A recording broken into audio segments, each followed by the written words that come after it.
final determination or send its recommendation to the City Council. Present tonight are board members Mary Beth Burns, Andrew Gallimore, Beth McLennan, and Violetta Cullen. My name is Matt Rogers, the current chairman, and therefore we do have a quorum. Also present from the City Zoning Department are Melissa Klotz and City Attorney Mario Trito.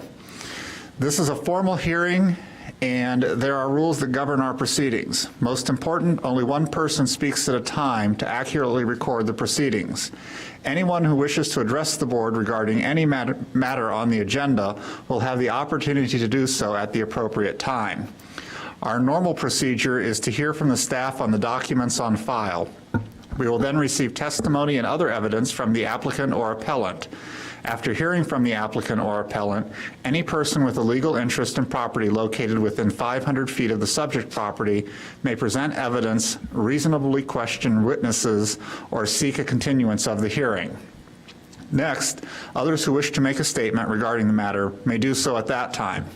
When all opposing testimony and other statements have been heard, the applicant or appellant will be given the opportunity for rebuttal or a closing statement.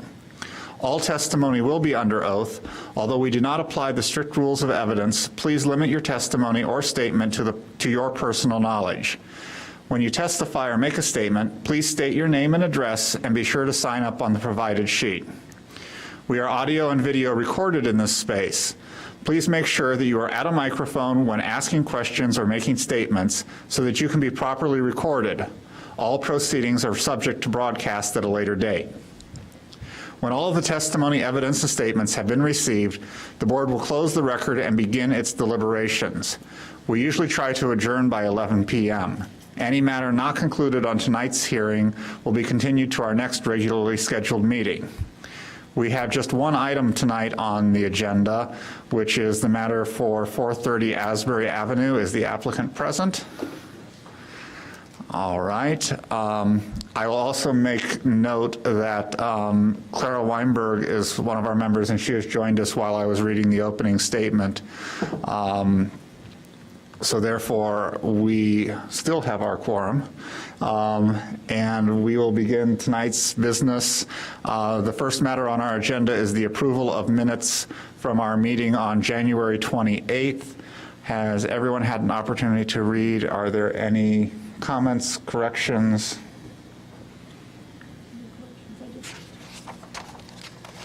All right, is there a motion then for the minutes to be adopted? I make that motion to adopt the minutes. Is there a second? Second. It's been moved and seconded. All in favor, please say aye. Aye. Therefore, our minutes for the meeting on January 28th are approved. At this point, we will begin hearing the matter that is on our docket for this evening. If I could please have that read into the record. Robert Spengler and Shannon Valco, potential lessees, apply for special use permits to establish commercial indoor recreation and a drive-through facility accessory for Little Beans Cafe at 430 Asbury Avenue. 430 Asbury Avenue is located in the B2 Business District, which requires a special use permit for commercial indoor recreation and the operation of a drive-through, zoning code section 6933. The Zoning Board of Appeals makes a recommendation to City Council, the determining body for this case.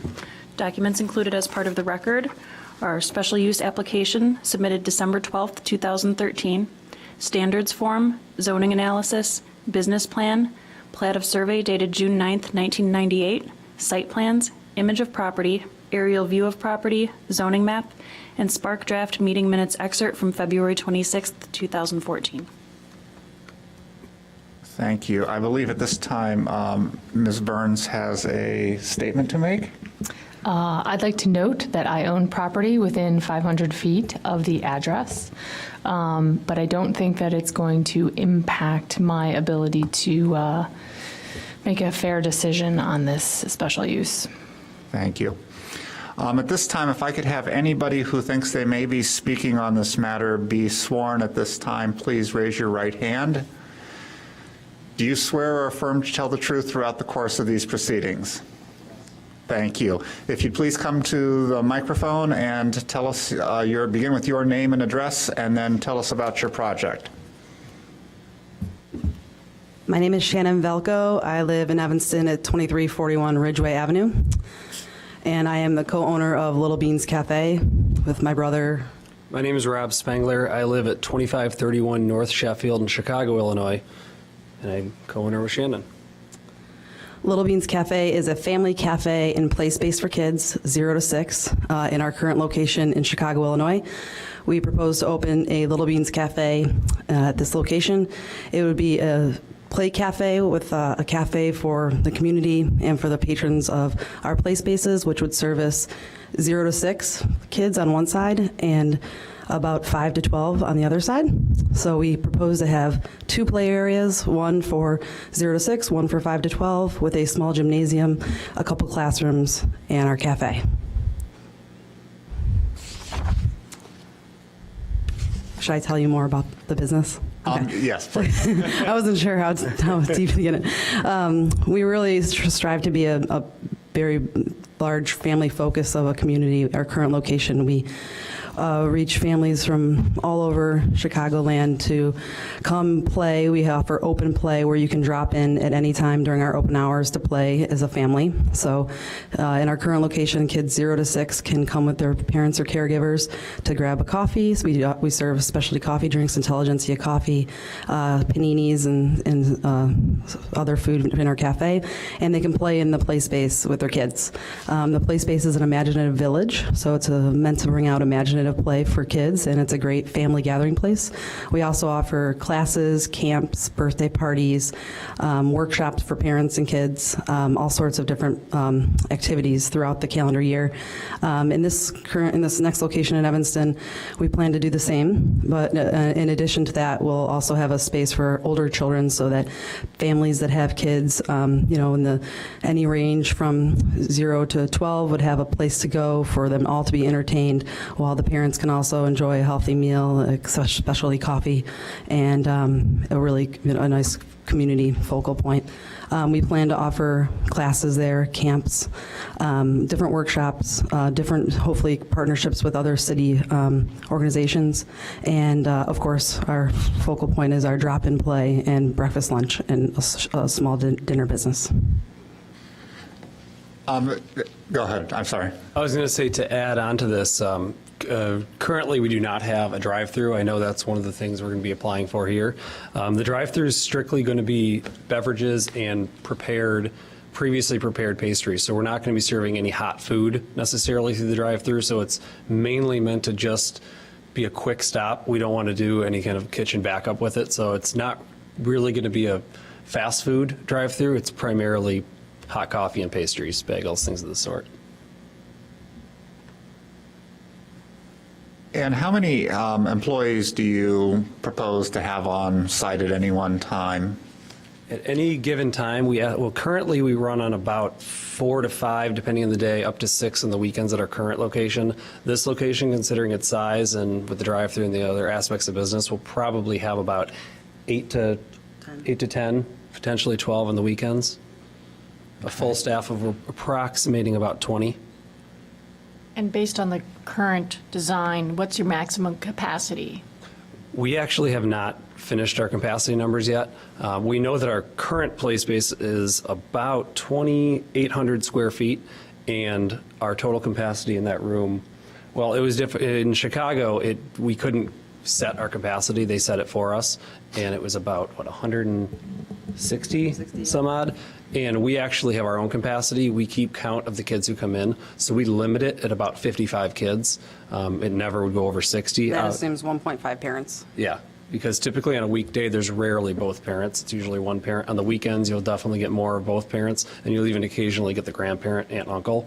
So it does kind of vary. But based on this business with 2 play spaces, and our 2 play areas plan to be about the same size as our current space, but 2 of them with a small gymnasium and a cafe. I would say, we wouldn't have a maximum of over 120 families at one time. So that would be, that would be our own self-given. Opposed, yeah. And I know I'm familiar with the building. There is a parking lot which currently has around 40 parking spaces. 44. 44 parking spaces, with 2 of those being handicap accessible, correct? Correct. And there are no plans to change that in any way, shape, or form, increasing or decreasing? No, we currently have no plans to. However, we know that there might be some ADA changes that we might have to make to the 2 spots, but it looks like the spots are wider than what was code before, so we likely won't have to change the number of spots overall whatsoever. And with the potential of 10 employees at any one time, how will you handle the situation of employee parking if you have 10 employees and 44 spaces? Yeah, there's street parking, so we'll suggest street parking, but then there's also a line along the building that we would look to potentially make it temporary employee-only parking. I attended the Spark meeting, and that actually came up. We were looking at the plans, and we're unsure.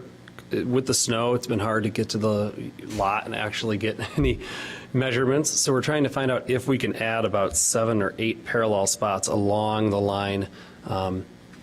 It would be the west side near Chute, the middle school. So we potentially could add 8 parking spots there, but we're really unsure if there's room at this point. Okay. Given the parking in the neighborhood, right, with the Grove Assisted Living Facility or rehab facility, there's a ton of employee parking on neighborhood streets already. So I would like to encourage providing parking for employees in the lot. Okay. Just to review, We also employ a lot of students, and so a lot of those people ride bikes. And so our current staff, actually, no one drives, they all ride bikes. Yeah, we have 1 staff member with a car, but obviously we're in the suburbs, so anticipate that being different. I have a question. yes. I do. Okay, so Chute Middle School, I've been in that neighborhood when the school lets out, and it is just mayhem. A lot of the kids, they're over at the gas station, and they're crowding it up. I just wondered how your operation would impact that. Can they come in there? Can their parents wait in there?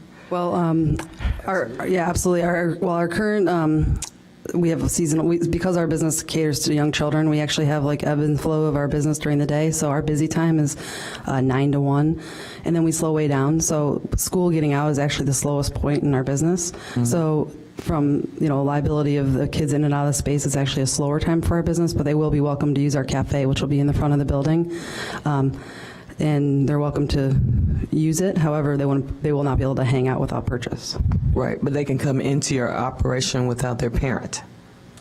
If I would They're imagine. usually without their parent at their gas station. There's just Yeah, like and a they won't bunch be able to go in of our kids, play areas. So we can show you the plans, but we have a cafe area that's separate from our play areas. So those are secured areas that are only allowed for children with parents or caregivers. So they will not be allowed in the play areas, only in the cafe public area. They can buy something there. Correct. Oh, okay. Yeah, to touch on the play areas, we do not supervise. We have staff members in there to basically keep order, keep it clean, notify a parent if a kid's misbehaving, but it's still parent supervised. You have to stay on site. So parents, if they're dropping their kids off, can't leave. So the same reason would be if a middle schooler wanted to come in, even for the older area, they could be there without parent supervision in those rooms. About the building, the physical structure itself, what changes are you proposing in the physical building, and more specifically, any exterior changes that may be occurring? So the interior, do you want to take it? Go ahead. I'll add.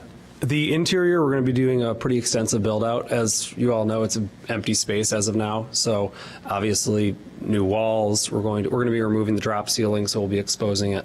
For the most part, we're a pretty simple build out in that it's walls, a good amount of windows between the spaces because we'll have a general corridor, the little beans area and the big beans area. There'll be some glass between that space, but it's a lot of walls, new carpeting. Obviously the cafe area is a build out, but it's pretty much restricted to restrooms, drywall, the cafe area, and a pretty open space. And then we bring in our playhouses, which are custom made. They're the same we've used at our location in the city, and those are built off-site, get delivered, then we reassemble them inside the space. My name's Scott Prestong with Parallel Architecture here in Evanston at 1234 Sherman. I also live in Evanston at 425 Kedzie Street, southeast Evanston. A few other changes on the exterior of the building. We do use the main entrance. We continue to use that main entrance. We're proposing to add a new staff entrance on the west side of the building, single door with a light. On the south end of the building, we shift an existing entrance. We maintain the double doors, which are service doors. They'll continue to be service doors. And we shift an existing single door a few feet. Although that's up for grabs, we might be able to utilize it where it's at. This is conceptual planning. We'll still might be able to make some changes. Back on the east side, we shift the existing pharmacy pickup to the north for the cafe. It keeps it on the east side of the building. In fact, it helps with the stacking, the car stacking. In the plans that you received, we show 4 cars, which is minimum required. We feel there could be as many as 6 more cars for a total of 10 to 12 cars, possibly, without interfering with any vehicular circulation. Other than that, we will be proposing signage for the building on the east side and the north side. And we will be doing some basic repairs to the exterior. The biggest issue is the shingles, the zinc-coated shingles. We'll be working with the manufacturer. We're going to keep them. We can use signage to help us hide some of the faded areas. There are some missing ones and damaged ones, which we'll hopefully be able to replace by borrowing from other places and inserting them so we get a nice, consistent, attractive look to the building. But that's most of the exterior changes. And I noticed during the Spark meeting that there was some discussion around the landscaping on the property. So what are the plans in terms of any additional landscaping, just updating what is dead to make it new again, or anything like that? Right. The intent right now is we don't know the condition until spring, but the intent is definitely to replace what's dead. We can assess it at that time. The plan is to assess it at that time, but the idea though would be to replace what's there and maintain what's the current landscaping that's there. Since a building permit is required for the interior build-out, the project will go back to Spark for a final approval before they can obtain a building permit, so the landscaping can be discussed at that time. Okay. And then just one last question while the architect is here. In terms of the kitchen space that will be added for the cafe, I'm assuming that does not require any venting, anything like that, because you won't be serving that type of food in the space. Yes, their current space in Chicago a hood is not required, and the intent is to maintain a similar restaurant, although in the future, under different permit and approval, there might be the consideration of putting a hood in, but not at this time. Okay. Can I ask what percentage of your business is cafe? Right now, about 30%. Yeah, it's relatively minimal. Obviously, with the drive-through, we'd expect that to increase just with the coffee sales, but it's relatively minimal. And how does that 30% get broken out over the day as breakfast, lunch, and dinner? I would actually say out of that 30%, probably 65, strong 65, maybe 70% is lunch. Maybe 25% is breakfast and 5 dinner. I mean, we close at 6 o'clock. We close our cafe at 5:30. So we get a very small dinner business. We could potentially bring that up at this location, considering we have the Big Beans, the older area. We'll want to, obviously, bedtime's not an issue. There's other situations that warrant us being open a little bit later. So we'll probably continue to keep the cafe open through dinner, but I wouldn't estimate it being a large seated dinner.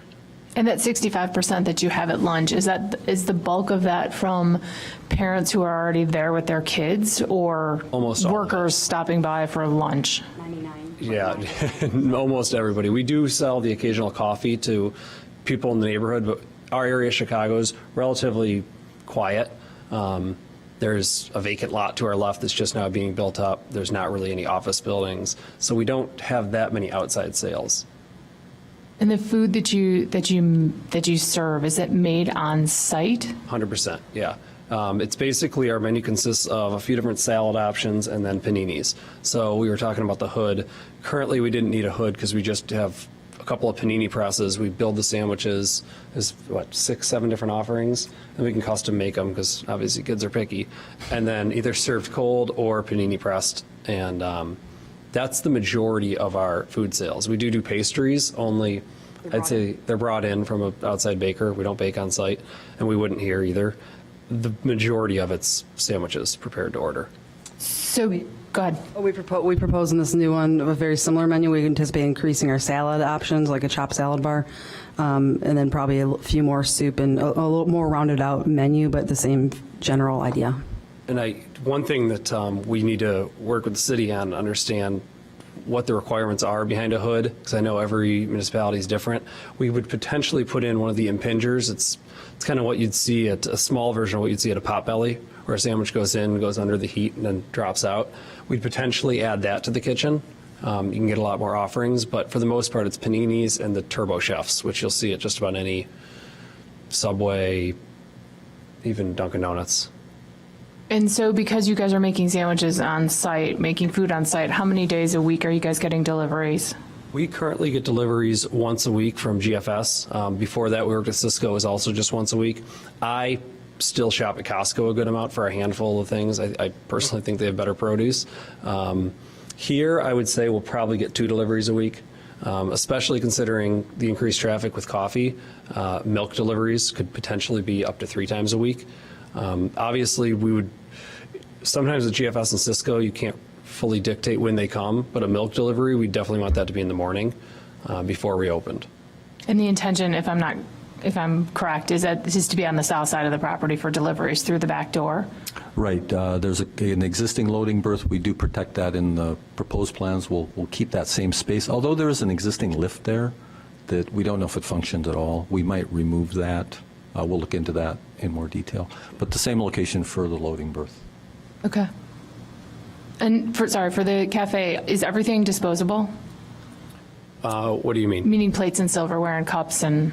It's kind of a mix. Obviously, we don't serve on plates. We serve in like the red baskets, almost like a little Okay. it's like a plastic basket, and then we put a wax paper in it and serve it on top. So the wax paper is disposable, but we rewash all the baskets. Regarding health department, we still wait 3-compartment sink, all the basics. It would just be the hood that we might not need at this point or need. A lot of refrigeration. I think one of the questions that we were kind of hinting at is that there's not a proposed takeout necessarily type of business that you're planning. No, I mean, any takeout would be through the drive-through, and that's limited to just the coffee, drinks, and light pastries. So that's the only takeout. However, obviously, people take their leftovers home. We have those type of plates to Yeah, go. we'll definitely have the option to take out. We wouldn't advertise it. And you sort of touched a little bit on the hours of operation. It appears through the Spark, they were 9 a.m. to 6 p.m. Monday through Friday, is what you're currently doing at your current location, and then being able to hold events in the space never later than 8:30 and having a drive-through from 6 a.m. to 8 p.m. Is that still kind of the general plan? I would imagine that it's going to be either 8:30 or 9 a.m. to 7 p.m. here with the play space and cafe, and then the drive-through would open earlier, and then we're also open on the weekends to the general public half of the day, and the second half of the day is private parties. Okay. Are there any other questions from members of the board? All right, if you'd like to have a seat, I think I saw some other hands go up when I was asking for people to be sworn. So anybody else wish to speak in favor of this project or give us input?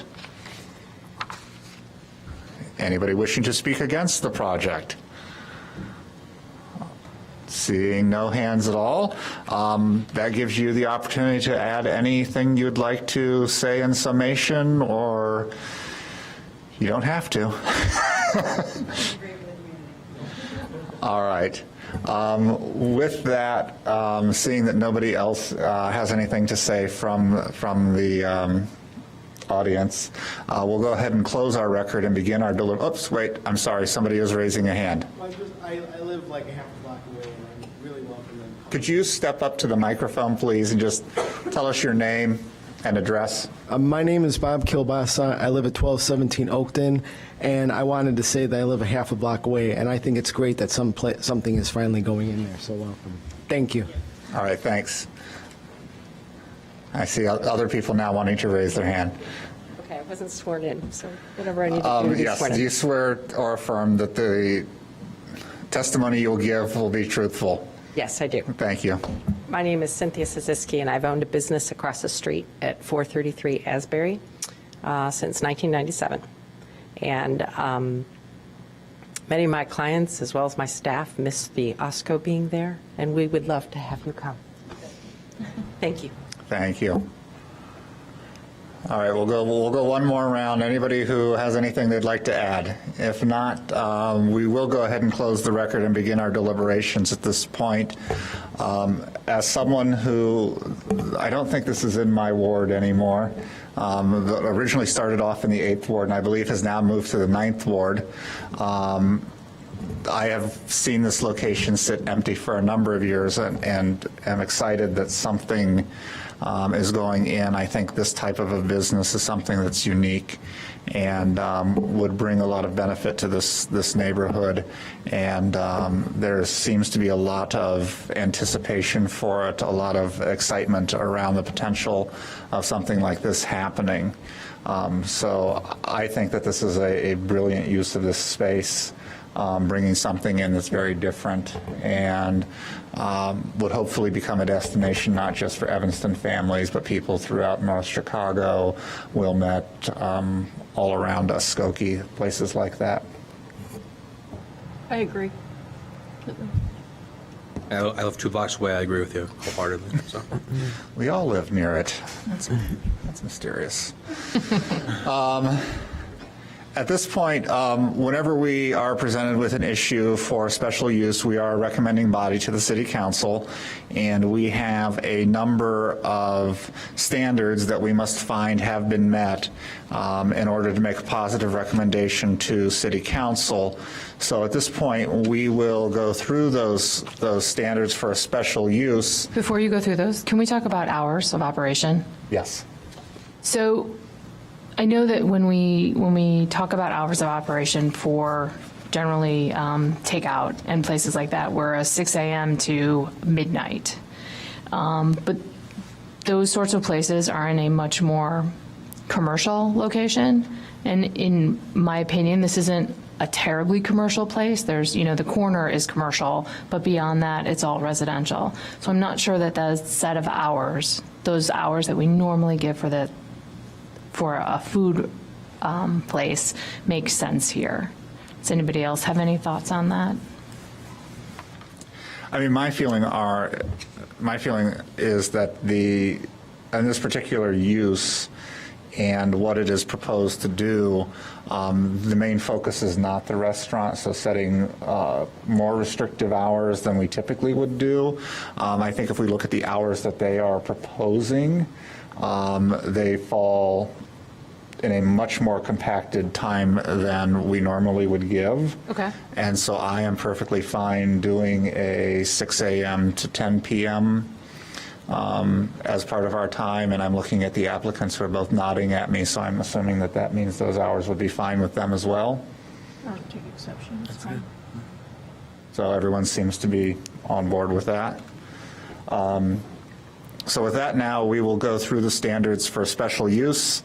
The first standard, the requested special use, is one of the special uses listed in the zoning ordinance, and we do find that this type of a use is permitted within this zone so that this standard has been met. Number 2, the requested special use is in keeping with the purposes and policies of the Comprehensive General Plan and zoning ordinance. If we look at where this fits in to the neighborhood, this is obviously a commercially zoned space. It is served well with major streets coming into it, so therefore traffic and people can arrive and not impede smaller residential streets. So I believe that this location is one that would serve as a good location for this type of a business. So I believe this standard has been met. Number 3, the special use will not cause a negative cumulative effect when its effect is considered in conjunction with the cumulative effect of various special uses of all types in the immediate neighborhood. As we mentioned, this space has been vacant for some time, which probably has had a more negative cumulative effect on the neighborhood than bringing in a very viable business that seems to be successful in Chicago, and I think also would be successful in this neighborhood.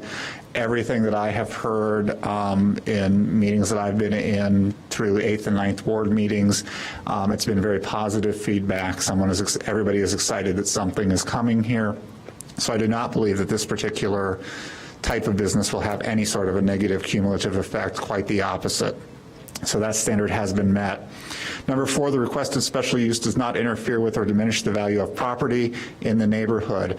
Again, going to what I just said, the fact that the building has been vacant for a number of years and has started to fall into some disrepair, having any sort of a viable business in here definitely would increase property values as opposed to diminishing them. So I believe this standard has been met. Number 5, the requested special use can be adequately served by public facilities and services.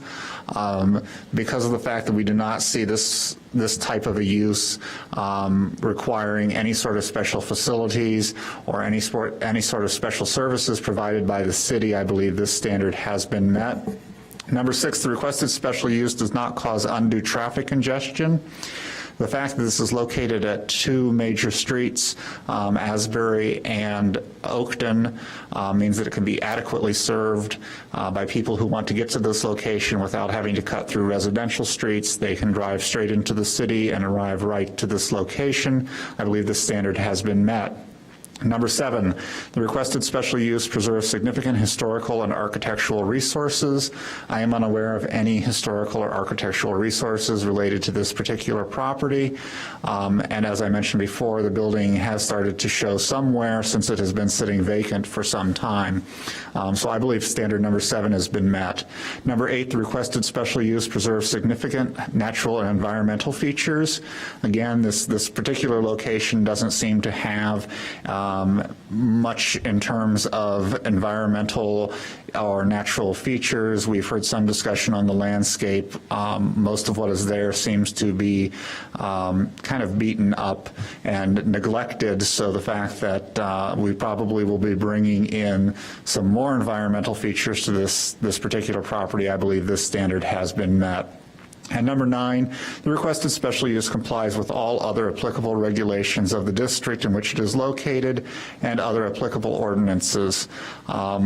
We've not heard nothing that would lead us to believe that this would be in violation of any existing ordinances or that currently exist in the city, and the applicant, we are assuming, will go through the proper channels for building permits, anything with food service that would need to happen. So I believe this standard has been met. With that said, is there anybody who disagrees with my findings on the standards? Hearing nothing, at this point I will ask for a motion from one of the members of the board. The number. Scroll back.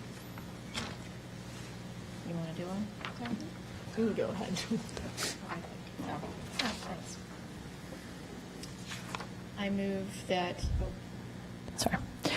move that in the matter of ZBA 14ZMJV-0001, that the zoning board recommend to the city council to approve the special use for a commercial indoor recreation and drive-through facility, the Little Beans Cafe at 430 Asbury Avenue, with the following recommendations: that the hours be from 6 a.m. to 10 p.m. 7 days a week, that the facility will comply with the litter plan, don't we say that on special uses, and that the project will proceed in compliance with all the plans and testimony brought before us this evening. It has been moved. Hang on, can we add that employee parking? Oh, right. And that the project will provide for on-site employee parking.